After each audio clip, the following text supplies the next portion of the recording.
Welcome to another episode of Euphoric Sports here. All we talking about today is Tottenham Hotspur and their new appointment of Antonio Conte. I know, you can see the Arsenal jersey, just had to remind you guys the bigger club in London here. But we're not here to talk about Arsenal. Here to talk about Antonio Conte being the new manager of Tottenham Hotspur after sacking Nuno, after losing 3-0 to Manchester United, saving Ole Gunnar Solskjaer's job. Once again, Cristiano Ronaldo's done it. But Antonio Conte is a very good appointment by Tottenham. Should have been done before the season. But Daniel Levy was trying to be cheap. Thought he could get his fifth choice, I guess, and succeed. But he started to succeed the first 3 games, beating City and another 2 teams, with Nuno. Then quickly got exposed. He had a B-Tech Jose Mourinho in there. And, you had to sack him. Wasn't going to go anywhere. But Antonio Conte, brilliant decision. Now, Antonio Conte's a serial winner. Definitely, like he said. He's proven it time and time again with jobs he's had at Juventus and Inter, Chelsea, and Italy. So, he's won a Prem title and a FA Cup at his spell in Chelsea. He had a very good outing in the Euros with Italy. I really did like his outing in the Euros. Very underrated. Managed to get to the quarterfinals with a very, very bad team in Italy. And managed to awaken that squad, after missing out on a lot. Being unsuccessful. And missing out on a World Cup, Italy. But do believe here that also winning 4 Serie A's. Don't forget that. 1-2 or 1-3 with Juventus and 1-1 with Inter. He's done bits in Italy. And he's succeeded in Premier League. He's Premier League proven. Something that Tottenham was looking for in a manager. Something that other clubs should have been looking for in managers. A guy who's won a lot of leagues, a lot of trophies. And especially a club like Tottenham that struggles to win trophies. Trophyless club. Yeah, you got to bring in a guy like that. And I think it's the biggest appointment they've had since Pochettino. I know it hasn't been that long. But yeah, this is a good manager. He's up in that status. If you look at an interesting stat, if you give him, he's been given 11 full years. 11. Those 11 full years, he's won the title 9 times. That's really impressive. That is a statistic. So you're very likely to win a league with him. So if you were to give him 11 years, he's going to give you 9 of them. But obviously it doesn't work that way because Conte, his average stay at the teams he's at is about a little bit over a year. So that means he comes in, wins a trophy, gets out if he doesn't see more success in the future. Well, is that a bad thing? Well, Tottenham's case, not really. Tottenham here is just looking to win a trophy. And they're willing to spend 100 million now. Well, is that a good thing? No, I don't. Well, yeah, for them, but for another club, probably not. It's probably why Manchester United was very hesitant on his calling, because they want a long-term manager. They don't want a guy who's going to come in, give a little success, and out. It's like they've sacked managers such as Van Gaal after FA Cups. Mourinho won a Europa League. Wasn't good enough. Well, apparently, I'm not going to go into Manchester United. Yeah, this isn't about Manchester United. Tottenham, getting Conte is looking to win titles. They've said, it's been reported that they're willing to give 100 million to Conte to spend to shape the team like he wants it. He has big players already there. He has already a 55 million center back, Christian Romero, who is still adapting to Premier League life. You got a goalkeeper in Lloris. He's class, not world class, but he's class. You got Reguilon, Real Madrid reject or ex-player. Sorry. Yeah, he's there. He's a good left back. He's decent. Center backs, Christian Romero. Sometimes you see Dyer in there. That's not good enough to be winning a Prem if he's going to be your starting center back. But you also have Davinson Sanchez. He has a little upside. He's not a world class or class, but he's all right. You got a right back. You got guys like Doherty. You got the new signing Emerson. He's okay. I think he'll do well there with Conte. Him and Reguilon will fit with Conte. Christian Romero will definitely fit with Conte. Then the midfield, you got guys like Højbjerg and Dombele, guys like that. Lo Celso, it's decent there. Maybe he's not Conte style of midfield, but he'll bring in some guys.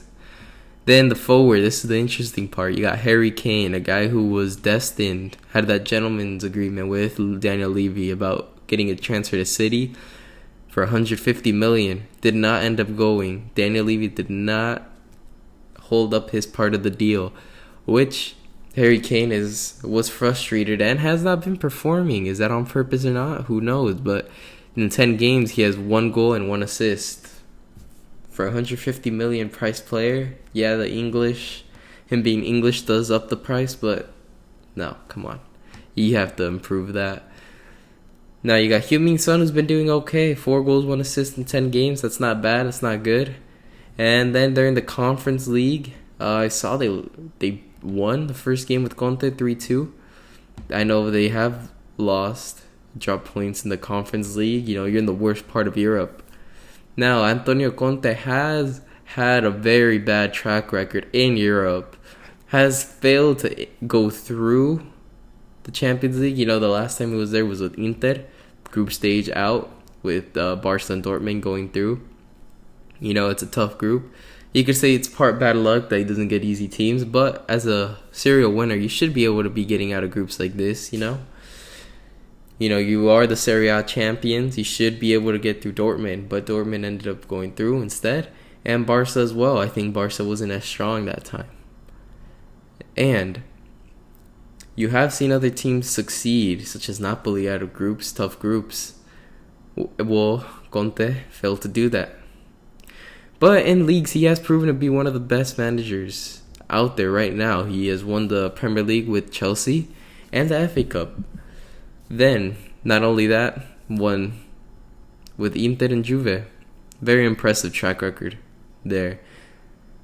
Well, my personal favorite from Conte, underrated from him, was watching him in the Euros with Italy.